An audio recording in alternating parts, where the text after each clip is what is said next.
Smile नमस्कार। आज का यह क्षण हमारे लिए बहुत विशेष है। आज 11 मार्च है और आज के दिन हम उस महान आत्मा को याद कर रहे हैं जिन्होंने पूरी दुनिया को स्माइल, प्रेम और उपचार का मार्ग दिखाया।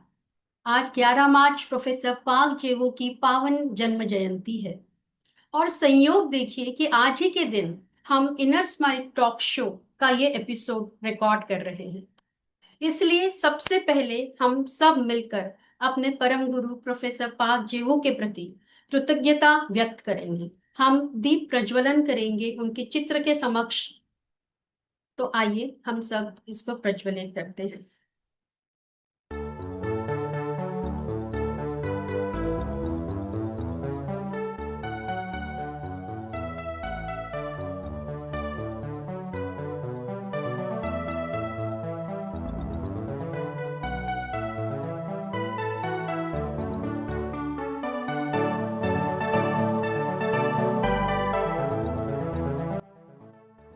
यह दीप केवल प्रकाश का प्रतीक ही नहीं, बल्कि यह कृतज्ञता, प्रेम और जागृति का प्रतीक भी है। तो उन्हें सत शत शत नमन करते हुए अब हमने अभी दीप प्रज्वलन किया। अब हम एक स्माइल बर्थडे सॉन्ग उनके लिए गाते हैं। Smile smile smile birthday, your birthday to this wonder world. Smile, smile, smile birthday. Wonderful birthday, you are wonderful. Smile, smile, smile birthday. You are smiling, we are smiling.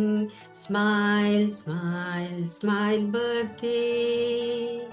We wish you, dear professor, always smiling life, always wonderful life, always smiling life।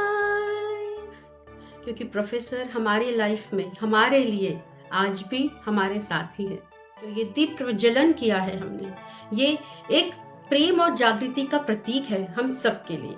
Professor park ने एक बहुत सुंदर स्वप्न देखा था।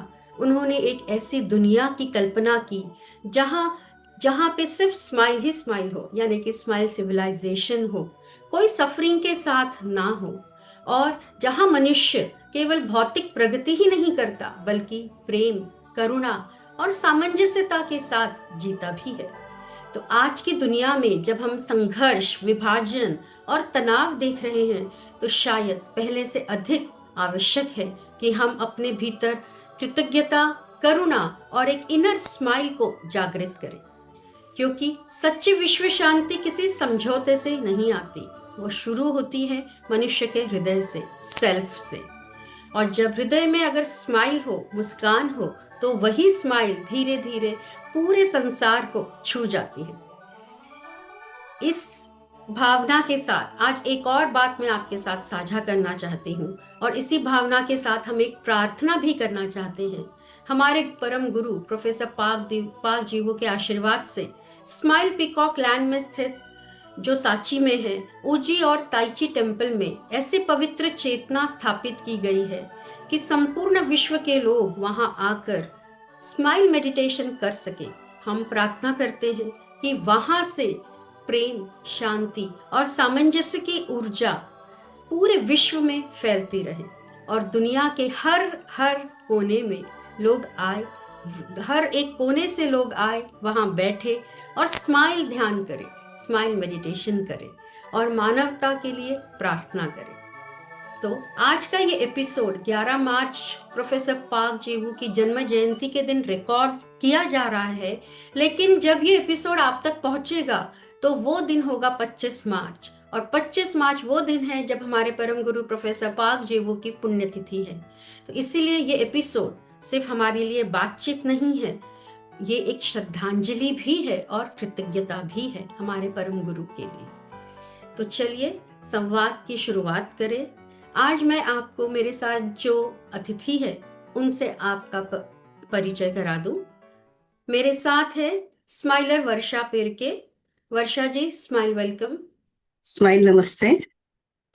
मेरे साथ दूसरी अतिथि है स्माइलर वैशाली बोरकर। वैशाली जी, आपका भी बहुत बहुत स्वागत है। नमस्ते। मेरी तीसरी अतिथि है स्माइलर मित्तल कोरट। मित्तल जी, आपका भी बहुत स्वागत है।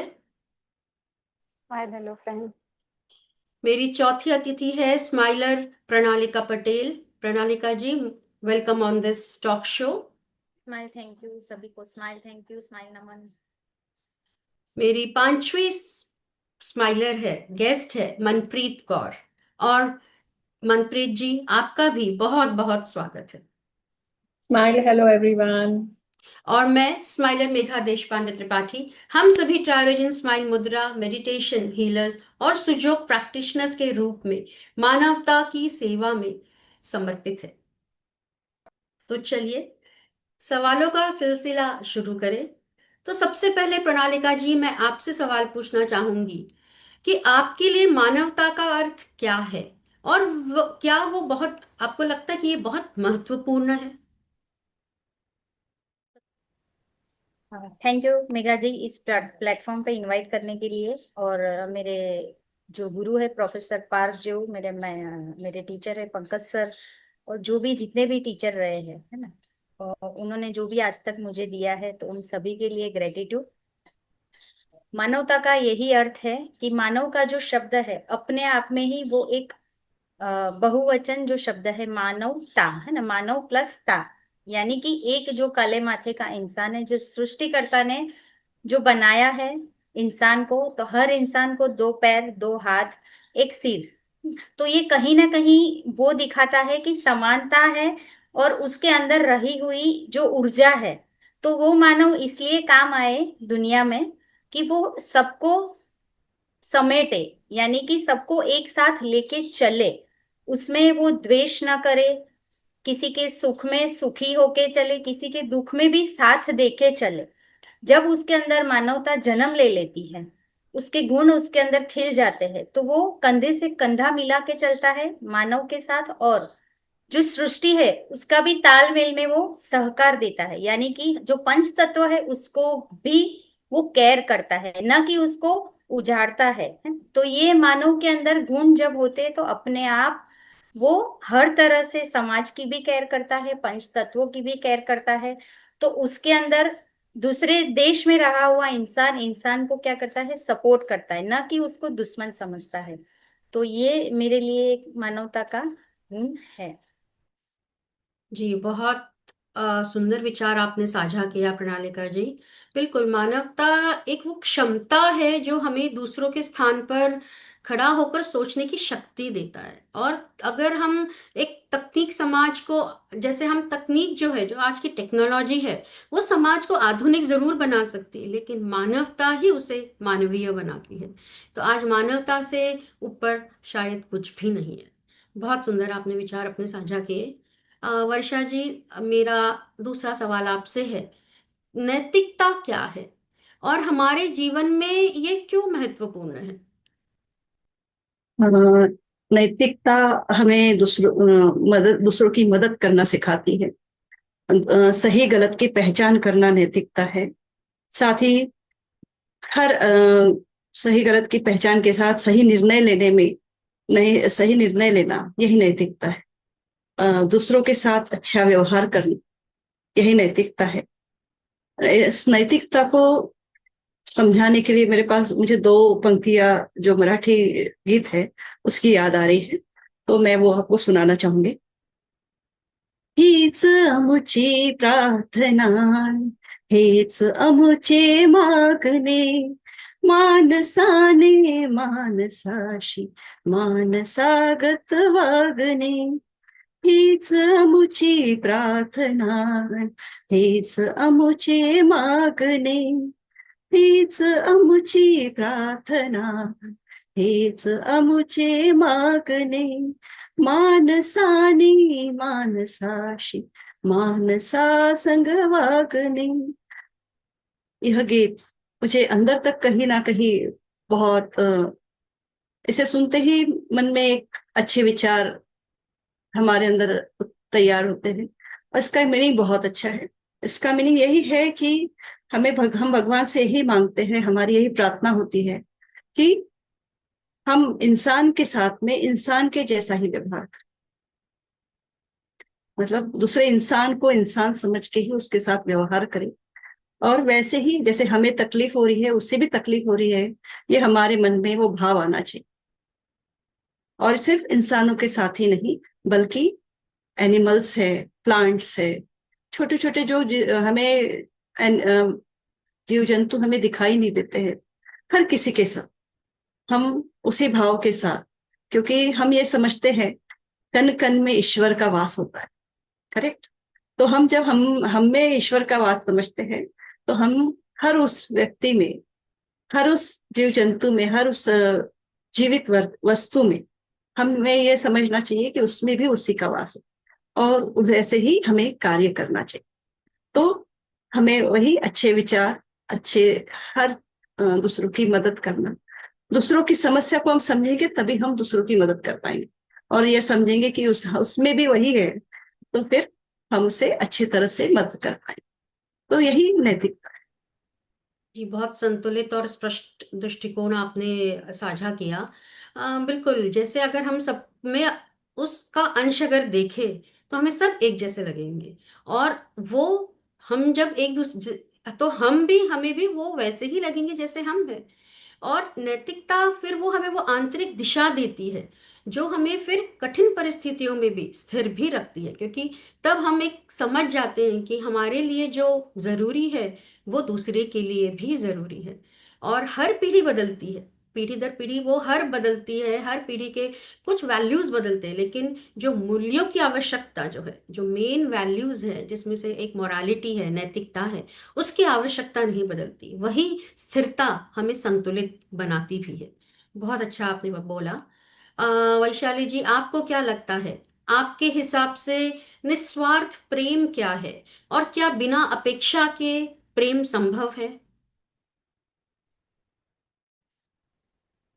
प्रोफेसर पार्क जेऊ, जो ट्रायोजन स्माइल मेडिटेशन की जनक है, सबसे पहले मैं उनको नमन करती हूँ। आज इस विषय को मैंने इस स्माइल मेडिटेशन के माध्यम से महसूस किया है, जिया है, इसलिए मैं अपना ग्रेटिट्यूड यूनिवर्स के प्रति, प्रोफेसर पार्क, हमारे गुरु डॉक्टर पंकज जैन सर और मेरे फैमिली को धन्यवाद देती हूँ। लव एक न्यूट्रो इमोशन है, और जैसे फूलों का एक गुण होता है सुगंध, वैसे ही हमारे जीवन में लव, ये भी एक इमोशन, ये उसका एक गुण होता है। ट्रायोजन साइंस में अनकंडीशनल लव, इसे हमने न्यूट्रो से रिलेट किया है, और ये लव होता है डिवाइन लव। ये इस लव को मैं ममता से रिलेट करूंगी, जो एक माँ के मन में अपने बच्चे के प्रति होती है। वो ही एक अनकंडीशनल लव होता है। और ये जो लव होता है, ये हमें बांधता नहीं बल्कि हमें मुक्त करता है। हम इसमें आत्मसमर्पण में आ जाते हैं, और जब ये प्रेम हमारे अंदर आ जाता है, तब ये प्यार हमें इवॉल्व करता है, ट्रांसफॉर्म करता है, मेंटली और इमोशनली इंडिपेंडेंट करता है। और जब आप किसी व्यक्ति से निस्वार्थ प्रेम करने लगते हैं, तो आप भी उसके लिबरेशन के बारे में ही सोचेंगे। और ये जो प्यार होता है, बहुत समंदर के जैसा, ऊपर से बहुत शांत, अंदर से उतना ही गहरा होता है, शांत होता है। और जब हमारे थॉट में, हमारे बिहेवियर में, हमारे वर्ड जब नॉन वायलेंट होते हैं, तब ये अनकंडीशनल लव ऑटोमेटिकली रेडिएट होता है। तो मुझे लगता है अनकंडीशनल लव हम कर सकते हैं, और ये होता भी है। इसके लिए बहुत से उदाहरण हम लोगों ने हमारे पास्ट में देखे, जैसे कि राधा कृष्ण है, तो ये सभी उसी का एक उदाहरण हमारे सामने है। जी, बहुत भावपूर्ण उत्तर दिया आपने वैशाली जी। बिल्कुल, प्रेम जो है, निस्वार्थ प्रेम, वो तब होता है और यदि उस प्रेम में स्वतंत्रता हो, ये वो प्रेम अगर हमें स्वतंत्रता दे तो वो सशक्त होता है। और यदि वह भय दे तो हमें जरूर उसमें रुक कर विचार करना चाहिए कि अगर ये अनकंडीशनल है, अगर ये निस्वार्थ है, तो ये भय क्यों? तो यानी कि वो सशक्त एक जो भाव है हम में आना बहुत जरूरी होता है।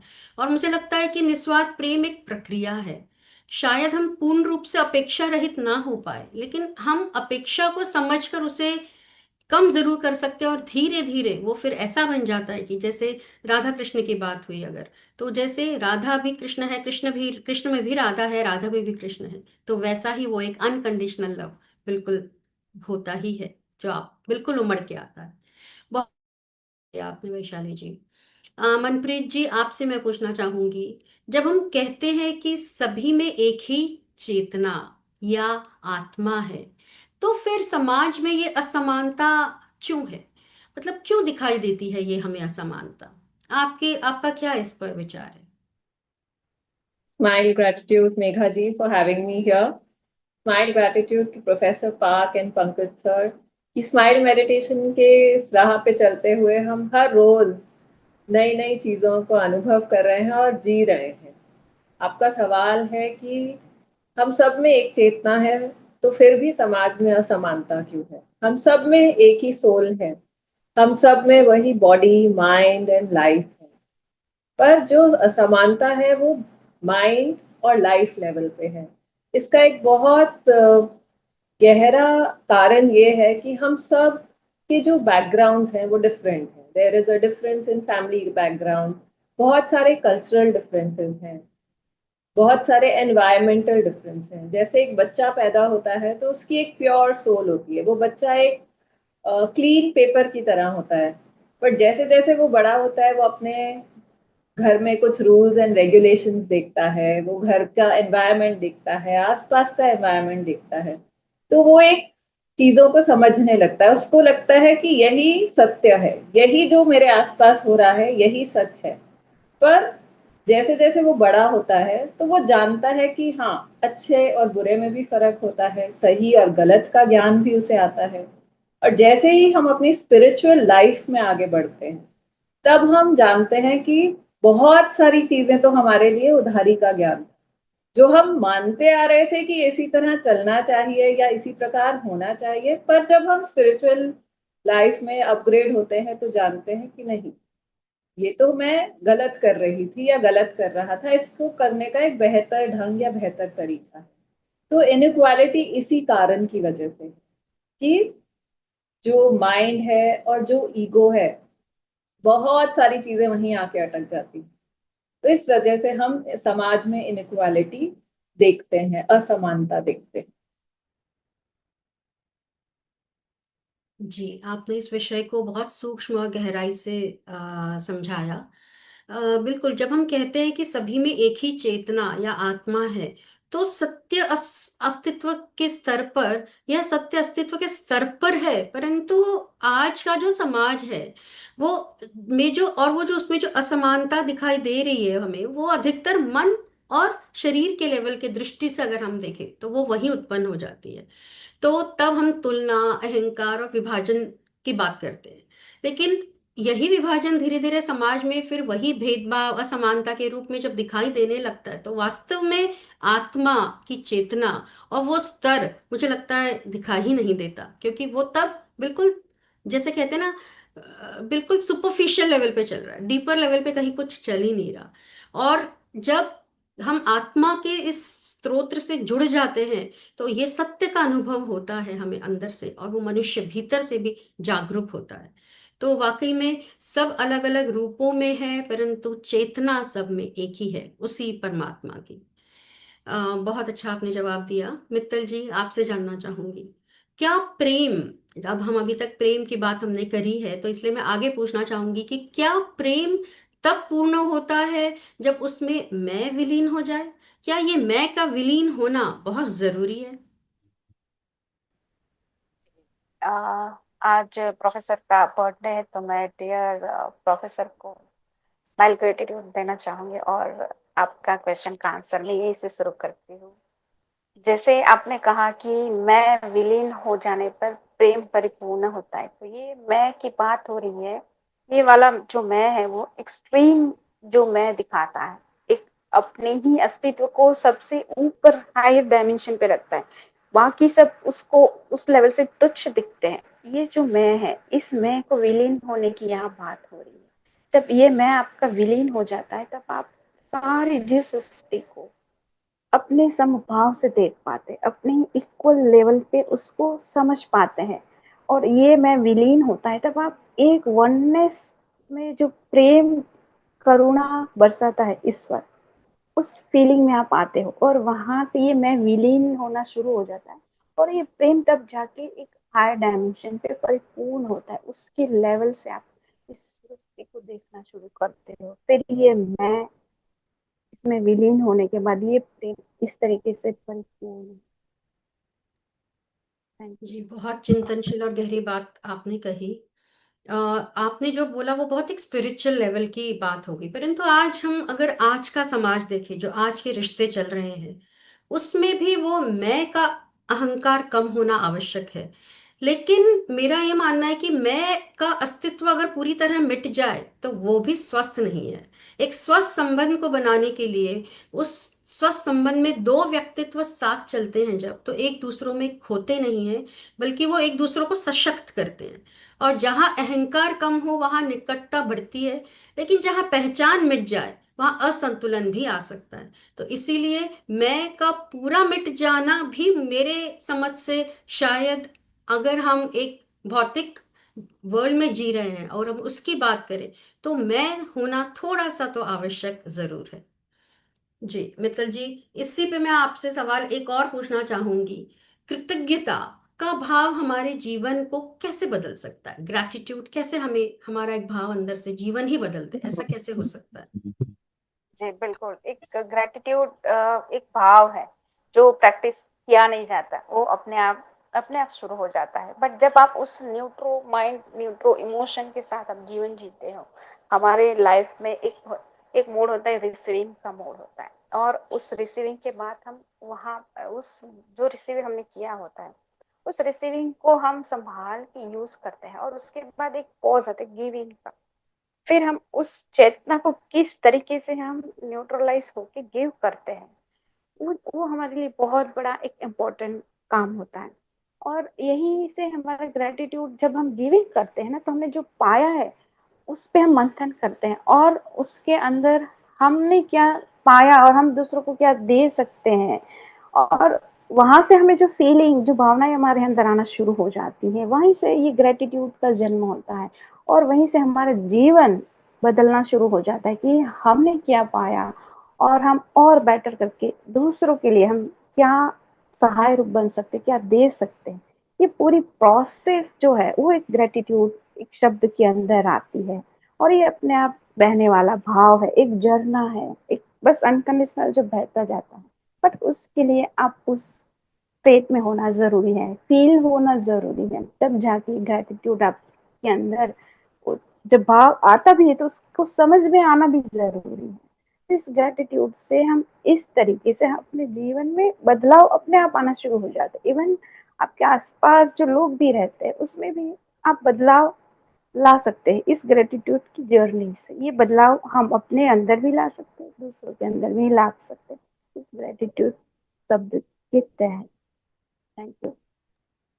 जी, बहुत अच्छा आपने कृतज्ञता के भाव को जैसे बिल्कुल सहज और प्रेरणादायक तरीके से बताया, और अपने विचार अपने साझा किए। बिल्कुल कृतज्ञता, बिल्कुल आपने जो कहा कि कृतज्ञता जीवन को देखने का पूरा दृष्टिकोण ही बदल देता है।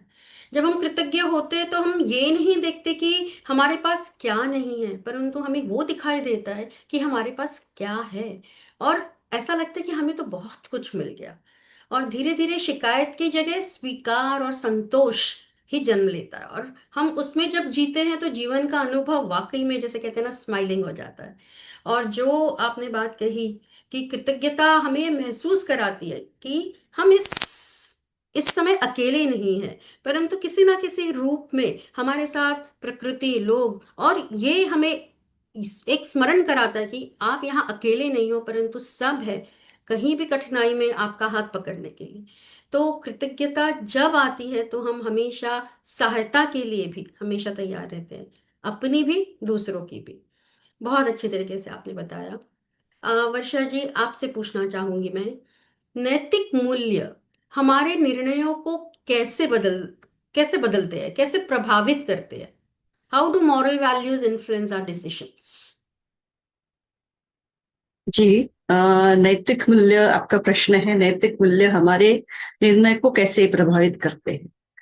तो नैतिक मूल्य हमें सही और गलत की पहचान करना सिखाते हैं। नैतिक मूल्य हमें यह समझने में मदद करते हैं क्या सही है क्या गलत है, और इसी के आधार पर हम निर्णय ले पाते हैं। वैसे ही नैतिक मूल्य हमें ईमानदारी से निर्णय लेने में भी सहायता करते हैं।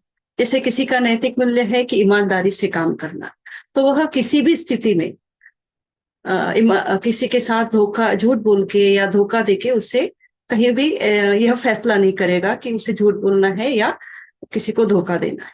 वैसे ही नैतिक मूल्य हमें दूसरों के प्रति जिम्मेदारी महसूस कराते। तो कैसे हमारे किसी भी प्रश्न, हमारे किसी भी निर्णय से किसी दूसरों के पे क्या प्रभाव पड़ेगा हमारे इस निर्णय से, उसके साथ क्या अच्छा क्या बुरा हो सकता है हमारे एक निर्णय से, तो यह सोचने के लिए भी हमें नैतिक मूल्य मदद करते हैं। उसके साथ ही हम निर्णय ले पाते हैं। साथ ही समाज के लिए भी हित को ध्यान में रखने का भी हमें नैतिक मूल्य सिखाते हैं। जैसे नैतिक मूल्य हमें सिखाते हैं, प्रेरित करते हैं कि समाज के प्रति हमें कैसे समाज के लिए हमें क्या अच्छा है, हमें कैसे कर्म करने हैं समाज के लिए, समाज के प्रोग्रेस के लिए हमें कैसे कर्म करने हैं। उसके साथ ही जैसे हम आज सब प्रोफेसर पार्क जेव को याद कर रहे हैं, तो प्रोफेसर पार्क जेव ने हमें एक बहुत अच्छी चीज दी है, वो है स्माइल मेडिटेशन। तो हम ये भी सोचते हैं कि हम कैसे स्माइल को हम समाज में स्प्रेड कर सकते हैं, समाज को कैसे दे सकते हैं, क्योंकि ये स्माइल सिर्फ हमें मुस्कुराना ही नहीं सिखाती है, तो अंदर तक गहराई में वह दर्द, वह एहसास भी कराना सिखाती है जो हम महसूस कर सकते हैं, दूसरों के प्रति वो भाव महसूस कर सकते हैं। यह स्माइल हमें वह एहसास भी दिलाती है कि हम हर सफरिंग में कैसे इससे लिबरेट हो सकते हैं। तो नैतिक मूल्य हमें यह सब सिखाते हैं। साथ ही नैतिक मूल्य हमें हमारे विचारों को, हमारे व्यवहार को दिशा देते हैं, ताकि हम अपने जिम्मेदार बने और सही निर्णय ले सके समाज के प्रति, खुद के प्रति और अपनों के प्रति और सभी के प्रति। यही नैतिक मूल्य सिखाते हैं। इसी का हमारे विचारों पे प्रभाव होता है। जी, बहुत ही सारगर्भित व्याख्या करी आपने वर्षा जी। वाकई में जो आपने बात करी, और वो जो वैल्यूज है वो अक्सर हम परिणाम देखकर लेते हैं, है ना।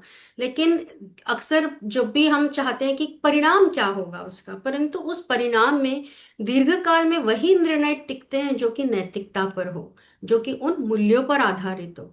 इसीलिए तर्क आवश्यक है, जैसे तर्क आवश्यक है सबके लिए, लेकिन विवेक उससे भी अधिक आवश्यक है, और नैतिकता उसी विवेक को दिशा देती है। तो वैल्यूज बहुत जरूरी है हमारे लिए जीने के लिए, स्माइल के साथ। जैसे आपने कहा, प्रोफेसर ने जो हमें ट्राइरोजन स्माइल मेडिटेशन दिया है, तो उन्होंने हमें हर एक रूप में भी जीने को प्रेरित किया है। अगर आप आज अगर आप किसी की माँ है, मदर है, तो आप साथ साथ सोशली अगर आप जाते तो किसी की फ्रेंड भी है, किसी की वाइफ भी है।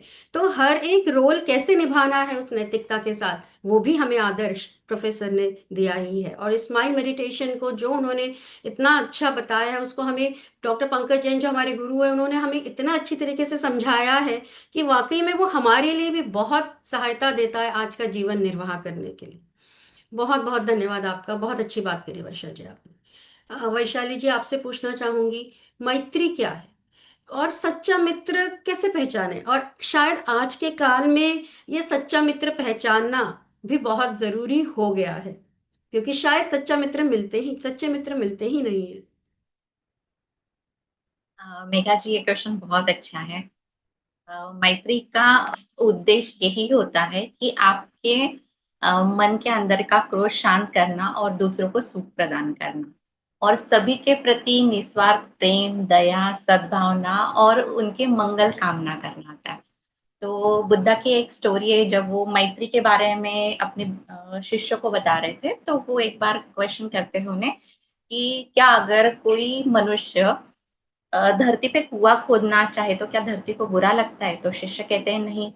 का दूसरा प्रश्न होता है कि अगर कोई वायु में, हवा में अगर रंग भरना चाहे तो क्या वायु खराब होती है? तो शिष्य कहते हैं नहीं। और उनका तीसरा क्वेश्चन होता है कि अगर कोई मशाल लेके, अग्नि की मशाल लेके गंगा में आग लगाना चाहे तो क्या वो कर सकता है? तो शिष्य कहते हैं नहीं। तो बुद्ध वहां ये कहते हैं कि इसका मतलब ये होता है कि हमारा मन भी वैसा ही होना चाहिए। पृथ्वी पृथ्वी की तरह दृढ़, वायु की तरह स्वच्छ और गंगा के पानी की तरह वो अ, गंभीर होना चाहिए। और जब हम मैत्री का अभ्यास करते हैं तब ये हमें कंटिन्यू करना होता है, क्योंकि हमारे साथ लाइफ में बहुत सी चीजें होती है। पर जब हम मैत्री का अभ्यास करते हैं तब अगर आपके साथ कोई अप्रीतिकर व्यवहार कर ले तो आपका चित्त वहां से विचलित नहीं होता है, बल्कि जो विरोधी होता है वो बहुत जल्दी थक जाता है। तो मैत्री आपके चित्त को, आपके सोल को विमुक्त करती है, वो सबको अपने अंदर समा लेती है, वो प्रकाशमान होती है, प्रदीप्त होती है। जैसे वर्षा ऋतु के समाप्त होने के बाद स्वच्छ आकाश में उगने वाला सूरज पूरे अंधकार को विदीर्ण कर देता है, वैसे ही मैत्री होती है। अच्छा मित्र वो होता है जो आपके साथ घूमे फिरे बात करे, वो आपका दोस्त नहीं। ये एक सोल टू सोल कनेक्शन है। अच्छा मित्र आपको हमेशा सही मार्ग बताएगा, आपको सही गलत की पहचान कराएगा, आपके सुख दुख में आपके साथ खड़ा रहेगा, आपके जीवन में सकारात्मक सोच को वो विकसित जरूर करेगा, आपको अंदर से मजबूत करेगा। और जब आप सच्चे मित्र के साथ बैठते हो ना तो आपको आपके प्रॉब्लम का सोल्यूशन मिलता है, वो आपका सबसे अच्छा। अगर आप किसी के साथ बैठे हो और अगर डायरेक्ट बहुत कंफ्यूज हो गए, इसका मतलब वो आपका सच्चा मित्र नहीं है। आपका सच्चा मित्र आपको करेक्ट क्लियरिटी के साथ सोल्यूशन देगा। और आपका अच्छा मित्र अगर आपके लाइफ में होता है तो वो आपके जीवन में आनंद, संतोष, शांति और आपके जीवन को उद्देश्य भर देता है। जी, बहुत सरल और गहरी बात आपने बोली कि सच्चा मित्र कभी आपको हमेशा सही पथ पर ले जाता है, जो उसके चेतना के हिसाब से सही है। और मेरे अनुभव में सच्चा मित्र वही है जो हमारी अनुपस्थिति में भी हमारा सम्मान करे, जो केवल साथ ना दे बल्कि हमें बेहतर बनाने की एक प्रेरणा भी दे, खुद भी बने और हमें भी बनाए। मतलब खुद भी बने और अपने फ्रेंड को, अपने मित्र को भी वो बेहतर बनाए। और आज संबंध बहुत है, अगर हम आज का समय देखें तो आज संबंध बहुत है, लेकिन गहराई थोड़ी कम होती जा रही है। लेकिन और कई बार सच्ची मित्रता परीक्षा भी लेती है, परीक्षा भी मांगती है, और जिसमें जो खरा हो जाए, खरा उतर जाए, तो वाकई में वो सच्चा मित्र है। बहुत अच्छी बात करी आपने वैशाली जी। मनप्रीत जी, मैं आपसे जानना चाहूंगी, क्या सच्ची समानता बाहर के नियमों से आती है या भीतर की सोच और दृष्टि बदलने से? और अगर हम हर व्यक्ति में ईश्वर या दिव्यता को देखते हैं और अगर हम देखना शुरू कर देते हैं उस दिव्यता को, तो क्या भेदभाव अपने आप खत्म हो जाते हैं? आपको क्या लगता है? बहुत अच्छा प्रश्न है मेघा जी। सच्ची समानता, मेरा मानना है कि भीतर की सोच और अपनी दृष्टि को बदलने से आती है। और इसका सबसे अच्छा जो हम खुद जी रहे हैं कि जैसे जैसे हम स्माइल मेडिटेशन की राह में आगे बढ़ रहे हैं, पहले अज्ञानता थी, अज्ञान थे, तो हम हर चीज को बाहरी दृष्टि से देखते थे और सोचते थे ये सफरिंग है, आज ये परेशानी है, ये मेरे साथ क्यों हो रहा है, या ये आ, हर चीज में हम विचलित हो जाते थे और सफरिंग का भाव देखते थे। जब हम इस लाइन में, इस राह पर आगे बढ़े तो अपना दृष्टिकोण बाहर की बजाय अंदर की तरफ हो गया। जब हम अपने अंदर भीतर जाने लगे तो समझ में आया कि सबसे पहले चेंज तो अपने अंदर ही आया, सिचुएशंस के प्रति, चीजों के प्रति, लोगों के प्रति। और ये चेंज इतना ब्यूटीफुल है कि ये किया नहीं जाता, ये अपने आप ही हो जाता है। एंड हम खुद ही एक पॉइंट पे रियलाइज करते हैं कि पहले तो हम इस सिचुएशन को देखकर या इस सिचुएशन में हम डिफरेंटली बिहेव करते थे, और अब हम इसके प्रति इतने सहज, इतना मेच्योरली या इतनी कामली हम उसको हैंडल कर पा रहे हैं। तो ये अपना भीतर जब हम जाते हैं, अपनी दृष्टि भीतर लेकर जाते हैं, अपनी सोच बदलते हैं, और सोच नेचुरली स्पिरिचुअल लाइफ में जब हम अपग्रेड हो रहे होते हैं तो हमारी कॉन्शियसनेस भी एक्सपैंड होती है। जब कॉन्शियसनेस एक्सपैंड होती है तो हम हर चीज को एक अपर व्यू से देखना शुरू कर देते हैं। अभी तक तो क्या माइंड लेवल पे कहानी चल रही थी, उसने मुझे ऐसा बोला, क्यों बोला, क्या हुआ, ये हुआ।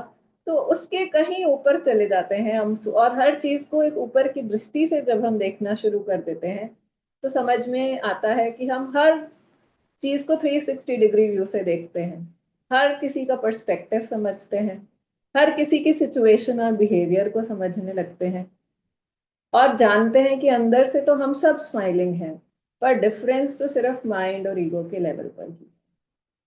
वहां पे ही इनइक्वालिटी और असमानता है।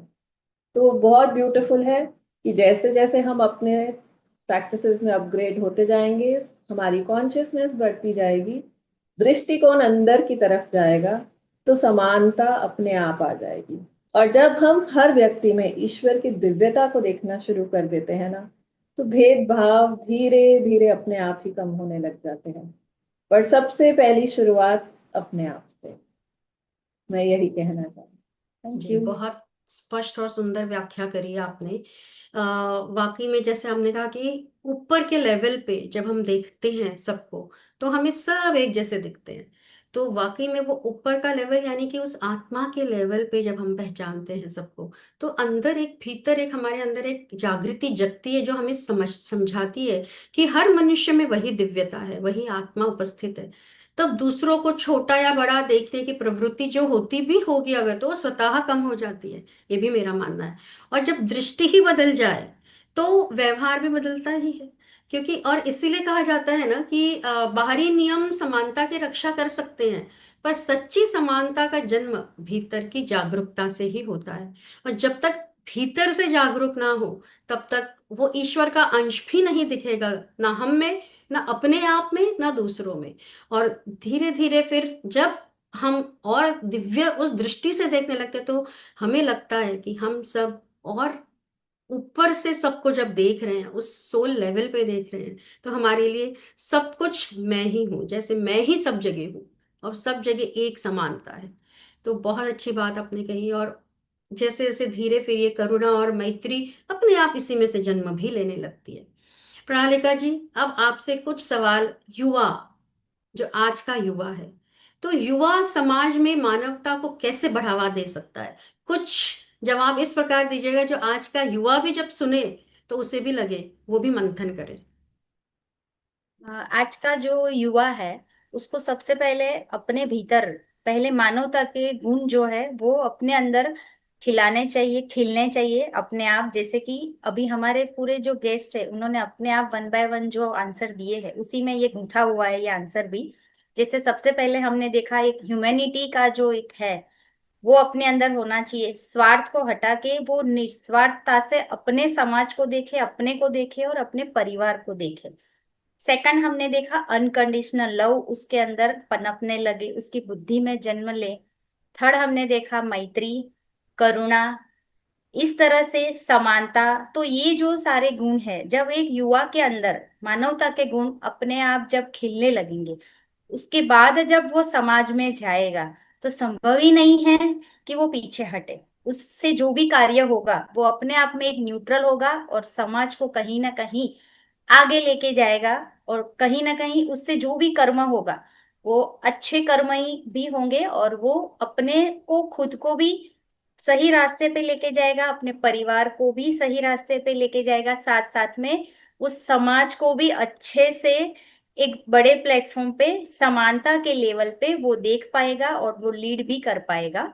तो इस तरह से और वही युवा को इसी मानवता को फैलाने के लिए आजकल जो हमारा सोशल मीडिया है, फेसबुक है, इंस्टाग्राम है ना, इस तरह के जितने भी सोशल प्लेटफॉर्म है वहां पे अगर जाके हम ये करते हैं तो अपने आप हम समाज को एक समानता के लेवल पे देख पाते हैं, अनकंडीशनल लव के साथ उसको हम महसूस कर पाते हैं और हम जोड़ सकते हैं। यानी कि मानव से मानव को जोड़ने का काम करते हैं, तोड़ने का काम हम नहीं करते हैं। और ये चीज ये साथ जो भी हमने गुण पढ़े उससे अपने आप हो जाता है, करना नहीं पड़ता है। जब हमारे अंदर ये गुण खिलते हैं तो हम अपने आप समाज को जोड़ने लगते हैं। जी, बहुत ही स्पष्ट और बिल्कुल प्रेरणादायक बात आपने कही। और वाकई में आज का युवा अगर इन सब चीजों से जुड़ जाए, जो भी हमने आज जिस पे हमने बात करी, चाहे वो अनकंडीशनल लव था, मानवता था, नैतिकता थी, उन सब से, क्योंकि आज के युवा के पास एक बहुत बड़ा माध्यम है सोशल मीडिया, और उस डिजिटल माध्यम से वो सिर्फ एक तक ही नहीं, सैकड़ों लोगों तक पहुंच सकता है। और अगर ये वो शुरू कर दे, जान जाए, तो वाकई में एक शक्ति है जो इन माध्यमों से वो सकारात्मक विचार, करुणा और सामाजिक जिम्मेदारियों का संदेश जग में, पूरे जग में फैला सकती है। और ये युवा जब समझ लेता है कि सफलता केवल व्यक्तिगत उपलब्धि नहीं है, बल्कि समाज के प्रति एक जिम्मेदारी है, तो तभी वो मानवता से बहुत मजबूती से जुड़ भी जाता है। और बहुत बेहतर तरीके से आज भी हम देख रहे हैं कई युवा उसके साथ, जो इन सब वैल्यूज के साथ जुड़कर जब सोशल मीडिया पे आ रहे हैं, तो वो आज के समाज में बहुत अच्छा एक एक संदेश भी दे रहे हैं कि हमारे लिए इन सब वैल्यूज के साथ जुड़ना बहुत आवश्यक है, आगे जाने के लिए, सेल्फ के लिए भी और अदर्स के लिए भी। बहुत बहुत आप सबने बहुत ही सुंदर तरीके से और गहन विचार के साथ जो आपके विचार जो आपने साझा किए, मैं आपका उसके लिए बहुत बहुत धन्यवाद करती हूँ। आपके अनुभव और दृष्टिकोण ने इस चर्चा को वाकई में बहुत अर्थपूर्ण और बिल्कुल प्रेरणादायक बना दिया। और मैं आप सभी दर्शकों का भी आभार मानती हूँ जो आप हमारा ये प्रोग्राम सुन रहे हैं, ये टॉक सुन रहे हैं। आपसे भी हाथ जोड़कर विनती है कि आप भी अपने विचारों को साझा करें हमारे इस कमेंट बॉक्स में। और हमारे पास ये हम एक व्हाट्सएप नंबर हमने फ्लैश किया, उस पर भी अपने विचार साझा करें, ताकि आपकी बात भी हम तक जरूर पहुंचेगी, क्योंकि आपकी बात हमारे लिए बहुत मूल्यवान है। आज की यह बात सिर्फ प्रश्नों की नहीं थी, यह मानवता, प्रेम और चेतना की यात्रा थी। प्रोफेसर पार्क जेवू का सपना था कि मनुष्य अपने भीतर ही स्माइल को पहचान ले। ओरिजिन स्माइल तो उसने हमें दी है, और वो है, परंतु अगर वो लेटेंट की लेटेंट ही रह गई और हम ऐसे ही चले गए, तो कोई फायदा नहीं। इसलिए आज उसको पहचानना, उसे इग्नाइट करना, उसे प्रज्वलित करना भी बहुत जरूरी है। क्योंकि जब मनुष्य मुस्कुराता है तो केवल चेहरा नहीं बदलता, पूरी दुनिया बदलने लगती है। आज उनकी जन्म जयंती पर और उनकी पुण्यतिथि के स्मरण में हम यही संकल्प लेते हैं कि हम जहां भी हो, जिस भी परिस्थिति में हो, अपने भीतर एक सच्ची इनर स्माइल को जागृत करेंगे, और उसी स्माइल के साथ, उसी मुस्कान के साथ मानवता, प्रेम और करुणा को अपने जीवन में उतारेंगे। इसी प्रण के साथ स्माइल नमस्कार। आज जो मेरी पूरी इनर स्माइल स्पिरिट टीम हमारी पूरी आपके साथ ही है, तो आप सबका हम सबकी तरफ से धन्यवाद। स्माइल नमस्कार अगले अध्याय में फिर से जुड़ेंगे कुछ ऐसे ही सवालों और जवाबों के साथ। तब तक के लिए स्माइल बाय। और जाते जाते कमेंट बॉक्स में स्माइल लिखना ना भूलिएगा, क्योंकि स्माइल ही तो अर्थ है हमारे जीवन का। स्माइल। Thank you.